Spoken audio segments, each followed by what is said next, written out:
Okay, let's talk math stations. So this is my slide that I use for my math stations. These are my 4 groups that I use.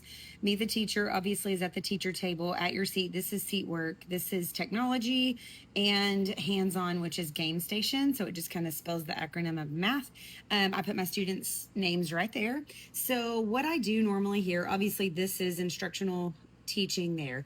At your seat work is going to be something that they can easily do independently. So something that I've already taught that they don't need my help on. So this is going to be definitely something that I grade, and they turn that into me every week.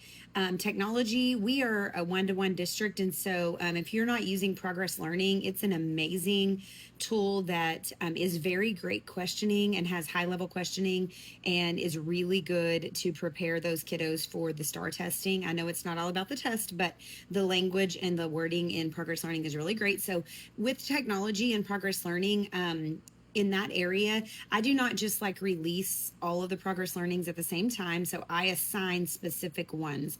And so I put them on my wall, and as I release the different assignments, they are able to go and complete them and earn their stars for those. And then hands-on, this is a game station where it's a game that they play normally that relates to what I've been teaching. So the way I do my stations is students go to 2 stations every day. So I do stations, 1 rotation on Monday, Tuesday, and another rotation on Wednesday, Thursday. So they go to each station twice a week, and it really just works out well for me. I have a little timer here. We do 20 minutes.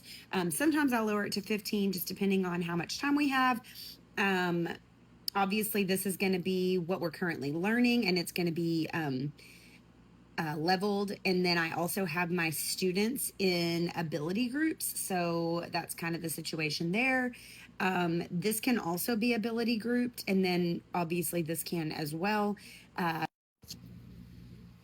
So this would be what they would do on Monday, and then the second station for Monday, and then Tuesday, and Tuesday, and then we would just repeat that process for Wednesday and Thursday. So what kind of stations do you do? What rotations do you use? Do they look the same? Do they look different?